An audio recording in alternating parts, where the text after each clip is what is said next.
نور ہے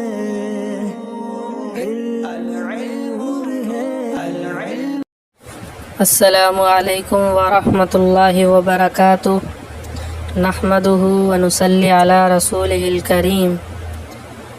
یہ دیکھ لیجئے، یہی میں پڑھتا ہوں نحمدہ، بہت سے لوگ نحمدہ پڑھتے ہیں، یعنی نحمدہ، تو نحمدہ اور نحمدہ میں بہت فرق ہے۔ نحمدہ یہ زبر معروف پڑھا جا رہا ہے، اور نحمدہ یعنی نحمدہ تو اس میں زبر مجہول پڑھا جا رہا ہے، مجہول سے بچنا چاہیے۔ جیسے بہت سے لوگ محمود کو کیا کہتے ہیں؟ محمود کہہ دیتے ہیں۔ محمود کہنا مجہول ہے، محمود کہنا چاہیے۔ محمود، آ کی آواز نکلنی چاہیے، اے کی آواز نہیں نکلنی چاہیے۔ تو آج ہم انشاءاللہ علم نحو شروع کرنے والے ہیں۔ علم صرف اولین مکمل ہو چکا ہے، تو اس میں جو ہے آپ کو سارے باب پتہ چل گئے ہیں، تقریباً 60 یا 65 باب ہیں ٹوٹل، اور یہ تو ہاں سب ملا کے جو ہے ابھی آخرین بھی ہے۔ اولین تو پڑھ لیا آپ نے، ایک آخرین بھی ہے، تو آخرین میں بھی جو ہے کچھ مطلب وہی باب تو سارے وہی ہوں گے، لیکن فعل جو ہیں وہ کچھ الگ ہوں گے۔ وہ فعل ہوں گے جن کے اندر حرف علت ہوتے ہیں، جس کی وجہ سے اس کا وزن خراب ہو جاتا ہے، تو اسے کیسے پڑھا جائے گا؟ جیسے قالا، یہ فعلا کی طرح ہے۔ تھوڑا سا بتا دوں آپ کو میں، تو فعلا کے وزن پہ ہے قالا، لیکن دیکھیے اس دونوں مل نہیں رہے ہیں۔ الف جو ہے وہ ایک دم جھٹکے سے نہیں پڑھا جا رہا ہے، مطلب الف تو جھٹکے سے پڑھا ہی نہیں جاتا، یوں ہونا چاہیے تھا قالا، تو فعلا سمجھ میں آتا ہاں، لیکن قالا اور فعلا میچ نہیں ہو رہا ہے، تو یہ لیکن ہے فعلا کے ہی وزن پہ، ماضی ہے، قالا اس نے کہا۔ تو اب اس کو کیسے پتہ چلے گا کہ یہ اصل میں کیا تھا؟ تو اصل میں قوالا تھا۔ تو یہ 3 حرف ہوتے ہیں، الف واو یا، جس بھی لفظ کے اندر آتے ہیں اس کے وزن کو خراب کر دیتے ہیں یہ۔ تو ان کے قاعدے ہوتے ہیں کہ ان کو کیسے سمجھا جائے کہ یہ کہاں پہ کیا بنے گا، کہاں پہ کیا ہوگا، اور یہ کس سے بدلا ہے، اور اس کو کیسے صحیح سے پڑھا جائے گا۔ تو آخرین میں پڑھیں گے آپ، تھوڑے سے قواعد ہیں اس کے بعد آپ کی صرف مکمل ہو جائے گی، اور نحو تو آج انشاءاللہ الحمدللہ شروع ہو ہی رہی ہے آپ کی۔ تو یہی 2 چیز مین ہوتی ہیں عربی کے اندر، گرامر میں، علم صرف اور علم نحو۔ نحو بھی کہتے ہیں اور نحو بھی کہتے ہیں، نحون اور نحو دونوں طریقے سے کہتے ہیں۔ علم نحو پڑھ رہے ہیں تو آج ہم تو اس کو شروع کر دیا ہے۔ اس کے بعد منہاج العربیہ جب دوم پوری ہو جائے گی تو کوئی اور کتاب شروع کرنے سے پہلے، جس میں سینٹینسز ہوں گے، سٹوری ہوں گی چھوٹی چھوٹی، اس سے پہلے ہم جو ہے علم صرف آخرین مکمل کر لیں گے۔ تو دیکھ لیجئے آج اس علم صرف کی تعریف، اور تھوڑا سا کلمہ و کلام میں سے پڑھ لیتے ہیں۔ علم نحو کی تعریف۔ عربی زبان میں علم نحو وہ علم ہے کہ جس میں اسم و فعل و حرف کو جوڑ کر جملہ بنانے کی ترکیب اور ہر کلمے کے آخری حرف کی حالت معلوم ہوتی ہے۔ دیکھیے ایسے نحمدہ میں دال پہ کیا حرکت ہے، نصلی میں یا پہ کیا حرکت ہے، نسلمو میں میم پہ کیا حرکت ہے، علی میں یا پہ کیا حرکت ہے، رسول میں لام پہ کیا حرکت ہے، الکریم میں میم پہ کیا حرکت ہے۔ تو آخری حرف پر جو حرکت ہوگی وہ کیوں آ رہی ہے، وہ ہمیں علم نحو بتائے گا کہ یہ حرکت کیوں آ رہی ہے، اور یہ جب حرکت آ رہی ہے زیر ہوگی تو اسے یہ کیا بنے گا، اس کا ترجمہ کیسے ہوگا، پیش ہوگی تو اس لفظ کا ترجمہ کیسے ہوگا، زبر ہوگی وہ حرکت تو اس لفظ کا ترجمہ کیسے ہوگا۔ سینٹنس میں کیا بنے گا، سبجیکٹ بنے گا، آبجیکٹ بنے گا، پریڈیکیٹ بنے گا، یا پھر پریپوزیشن کے بعد آنے والا بنے گا، کیا بنے گا، تو اس کا تعلق جو ہے علم نحو سے ہے۔ علم صرف میں بس لفظ کی غلطی صحیح ہوتی ہے، جیسے ایک لفظ ہے مقدمن اور ایک ہے مقدمن، تو اس میں غلطی نہ ہو اس لیے علم صرف ہے، اور آخر حرف پہ کیا حرکت پڑھنی اس میں غلطی نہ ہو اس کے لیے علم نحو ہے۔ فائدہ اس علم کا یہ ہے، یعنی اس علم کا فائدہ یہ ہے کہ انسان عربی زبان بولنے اور لکھنے میں ہر قسم کی غلطی سے محفوظ رہے۔ مثلا زیدن دارن دخل فی، یہ 4 کلمے ہیں۔ اب ان چاروں کو ملا کر ایک جملہ بنانا اور اس کو صحیح طور پر ادا کرنا، یہ علم نحو سے سیکھتے ہیں۔ یعنی اب اس کو ترکیب میں کیسے لائیں گے، یعنی پہلے کیا آئے گا، تو اس سے مطلب یہ 4 چیزیں دے رکھی ہیں۔ اب اس میں سبجیکٹ کیا ہے، آبجیکٹ کیا ہے، اور ورب کیا ہے، ایڈورب کیا ہے، ایڈجیکٹو کیا ہے، اور پریپوزیشن کون سی ہے، تو یہ سب کون بتائے گا، یہ علم نحو بتائے گا۔ موضوع لہو جس چیز کے لیے اس کو بنایا گیا ہے، موضوع لہو اسے کہتے ہیں جس چیز کے لیے اس کو بنایا جائے۔ تو اس علم کا کلمہ اور کلام ہے، کلمہ اور کلام کے لیے بنایا گیا ہے۔ کلمہ کہتے ہیں لفظ کو، کلام کہتے ہیں بات کو۔ کلمہ لفظ، کلام مانے بات۔ آگے اس کی تعریف بتا رہے ہیں، جو بات آدمی کی زبان سے نکلے اس کو لفظ کہتے ہیں۔ پھر لفظ اگر با معنی ہو، یعنی اس کا کوئی مطلب ہو، با معنی ہے تو اس کا نام موضوع ہے، اور بے معنی ہے تو وہ مہمل ہے۔ یعنی کہتے ہیں نا بہت سے لفظ بے مطلب ہوتے ہیں، جیسے کسی نے کہہ دیا او یا پھر او ہو، تو او ہو کا کوئی مطلب تھوڑی ہوتا ہے۔ آپ ڈکشنری میں او ہو کو ڈھونڈیں، اس کا مطلب کچھ نہیں ملے گا آپ کو۔ او ہو تو بس ایک طریقے سے کسی موقع پہ استعمال کیا جاتا ہے، باقی کوئی مطلب نہیں ہے اس کا۔ اچھا، اور موضوع جیسے زید تو پتہ چل رہا ہے کسی کا نام ہے، یا پھر فرس تو فرس پتہ چل رہا ہے یہ گھوڑے کو کہتے ہیں، تو اس کا مطلب ہے، تو اس لیے یہ موضوع ہوا۔ عربی زبان میں لفظ موضوع یعنی موضوع کو، لفظ موضوع، موضوع کا لفظ، موضوع کا لفظ کی 2 قسمیں ہیں، مفرد اور مرکب۔ یعنی جو موضوع لفظ ہے اور لفظ موضوع ہے، یعنی موضوع کا لفظ، اس کی 2 قسمیں ہیں۔ یعنی جو موضوع ہے اس کی 2 قسمیں ہوتی ہیں۔ مفرد اس اکیلے لفظ کو کہتے ہیں جو ایک معنی بتائے، اور اس کو کلمہ بھی کہتے ہیں۔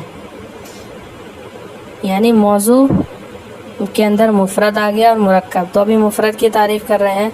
اس اکیلے لفظ کو کہتے ہیں جو ایک معنی بتائے، اور اس کو کلمہ بھی کہتے ہیں۔ یعنی موضوع کیا ہوا، کلمہ ہوا، یعنی جو چیز جس کے موضوع کو کلمہ بھی کہتے ہیں، اور کلمہ جو ہے وہ تو پتہ چلا کہ کلمہ بھی با معنی ہوتا ہے، وہی موضوع ہوتا ہے۔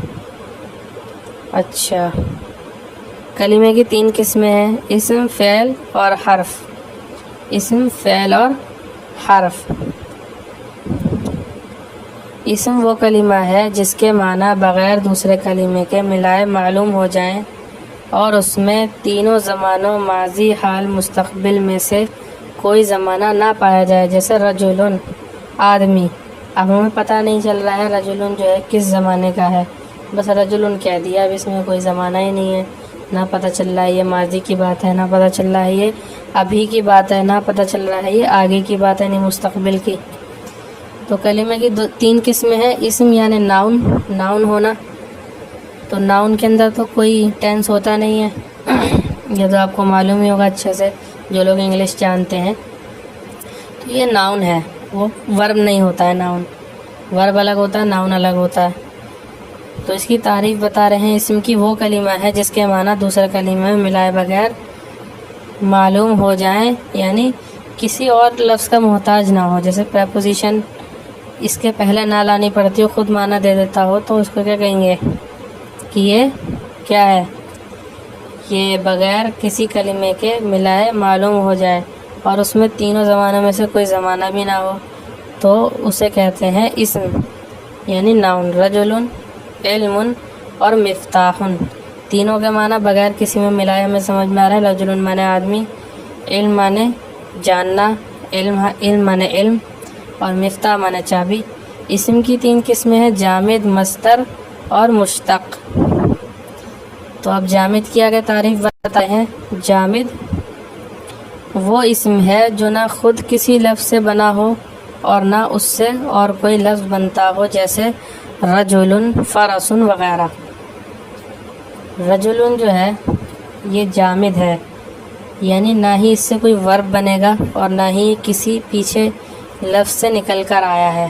جیسے ایک لفظ ہے راجل، تو راجل جو ہے یہ فاعل کے وزن پر ہے، راجل فاعل، تو رجل جو ہے نہ ہی اس سے یہ لفظ نکلا ہے راجل اور نہ ہی کسی اور لفظ سے نکل کے آیا ہے یہ رجل۔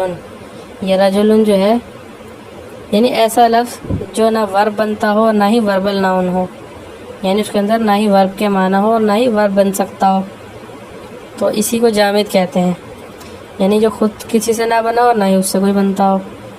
مصدر وہ اسم ہے جو خود کسی سے تو نہ بنا ہو، جو خود تو کسی لفظ سے نہیں بنتا مگر اس سے بہت سے لفظ بنتے ہیں، جیسے نصر، نصر سے نصارہ بنا، ینصر بنا، ناصر بنا، منصور بنا، منصر بنا، منصر بنا، تو اس سے بہت سارے بن گئے۔ انصر بن گیا، نصرا بن گیا، تو کتنے سارے اس سے لفظ بن گئے صرف ایک نصر سے۔ تو وربل ناؤن کہتے ہیں مصدر کو وربل ناؤن کہتے ہیں، اور یہ خود تو کسی سے نہیں بنتا لیکن اس سے بہت سارے لفظ بنتے ہیں۔ یہ تعریف آگے آپ کے کام آئے گی، یاد کر لیجیے گا اسے۔ مشتق وہ اسم ہے جو مصدر سے بنا ہو، جیسے ضربن سے ضاربن۔ ضاربن کیا ہے؟ مشتق ہے، کسی سے نکل کے آیا، کس سے؟ ضربن سے نکل کے آیا، ضاربن مضروبن بھی نکل کے آیا ہے، اضربو بھی نکل کے آیا ہے، ٹھیک ہے؟ تو یہ سارے کیا ہیں؟ مصدر سے نکل کے آتے ہیں، تو سب مشتق ہیں۔ ضربا بھی ضربن سے نکلا ہے، یضربو بھی ضربن سے نکلا ہے، تو یہ سب کیا ہے؟ یہ سب مشتق ہیں جو مصدر سے بنے ہیں۔ تو جو مطلب کسی سے بنے ہوں اور ان سے کوئی لفظ نہ بنتا ہو تو اسے کہتے ہیں مشتق۔ فعل وہ کلمہ ہے جس کے معنی دوسرے کلمے کے ملائے بغیر معلوم ہو جائیں اور اس میں کوئی زمانہ بھی پایا جائے، یعنی اس میں کوئی زمانہ بھی ہو، ٹینس بھی ہو، فعل مانے ورب، تو اس میں کوئی زمانہ بھی ہو، جیسے نصر ینصر، ضرب یضرب۔ فعل کی 4 قسمیں ہیں، ماضی، مضارع، امر نہیں۔ ان کی تعریفیں علم الصرف میں بیان ہو چکی۔ علم الصرف بھی انہی کا کتاب چاہے مولانا مشتاق صاحب رحمہ اللہ کا، بڑا بہترین ہے، اگر آپ نے پڑھا ہو تو آپ کو معلوم ہوگا۔ اللہ ان کو جزائے خیر دے، ان کی قبر کو نور سے منور فرمائے، آمین۔ 4 قسمیں، ماضی بھی آپ پڑھ چکے ہیں اگر آپ نے علم صرف پڑھا ہو، مضارع بھی ہے اس میں کور ہو گیا ہے، امر بھی اور نہیں بھی، تو یہ سب فعل کی قسمیں ہیں۔ یعنی یہ کس کی؟ پاسٹ کی مثال ہے، اور اس میں فیوچر اور پریزنٹ دونوں آ جاتے ہیں، اور یہ امپیریٹیو ہے اور یہ نیگیٹو امپیریٹیو ہے، تو یہ 4 قسمیں ہیں۔ حرف وہ کلمہ ہے جس کے معنی دوسرے کلمے کے ملائے بغیر معلوم نہ ہو، جیسے من، فی۔ اب من کے معنی سے ہوتے ہیں، فی کے معنی میں، تو اب میں اور سے آپ کسی سے بولیں، دن بھر بولتے ہیں وہ سمجھے گا ہی نہیں کہ من مطلب سے کیا مطلب سے۔ اگر آپ آگے اور لفظ آئیں گے جیسے گھر سے، اب سمجھ جائے گا ہاں گھر سے یعنی کوئی بات ہے، گھر سے۔ جیسے آپ نے کسی سے پوچھا کہاں سے آ رہے ہو، تو اس نے کہا سے، اب آپ نے سمجھا، جب وہ کہا گھر سے، تب وہ سمجھے گا کہ ہاں گھر سے آ رہا ہے۔ تو خود سے اس کے معنی نہ سمجھ میں آتا ہو، کوئی اور لفظ ملانا پڑتا ہو تو وہ حرف ہے، یعنی پریپوزیشن جسے کہتے ہیں، تو وہ حرف ہے۔ پریپوزیشن بھی ایک الگ چیز ہوگی، وہ تو شروع میں آپ کو بتا دی گئی تھی۔ حرف ہے، حرف کے معنی خود سے نہیں سمجھ میں آتا جب تک کوئی لفظ اس کے ساتھ ملایا نہ جائے، کہ جب تک ان حرفوں کے ساتھ کوئی اسم یا فعل نہ ملے گا ان سے مستقل معنی حاصل نہ ہوگا۔ جیسے خرج زید من الدار، نکلا زید گھر سے، دخل عمرو فی المسجد، داخل ہوا عمرو مسجد میں۔ حرف کی 2 قسمیں ہیں، عامل اور غیر عامل۔ حرف عمل بھی کرتا ہے، یعنی کسی کو زیر دیتا ہے، کسی کو کچھ دیتا ہے، تو یہ عمل کر رہا ہے، یعنی کسی جو اس کے بعد لفظ آ رہا ہے اس کو بدلتا ہے، تو بدلنے والے کو عامل کہتے ہیں، اور جو نہیں بدلتا اسے غیر عامل کہتے ہیں۔ بس یہیں تک رہنے دیتے ہیں، کل مرکب پڑھیں گے انشاءاللہ۔ اس کو اگر ایک باری میں نہ سمجھ میں آئے 2 باری سنیں، اور بھی نہ سمجھ میں آئے پوچھیں، ضرور پوچھیں۔ اور اصل میں یہ کتاب جو ہے جب میں سناتا تھا تو میں اسے یاد کر کے ایک دن 1 صفحہ 2 صفحہ جتنے یاد ہوتے تھے منہ زبانی سنایا کرتا تھا اپنے ٹیچر کو۔ تو آپ بھی ایسے ہی کریں، اسے یاد کر کے رکھیں اچھے سے، 3-4 بار 10 بار پڑھیں۔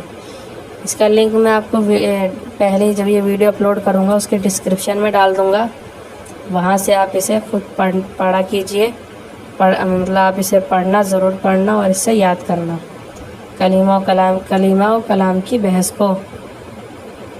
وآخر دعوانا ان الحمد للہ رب العالمین۔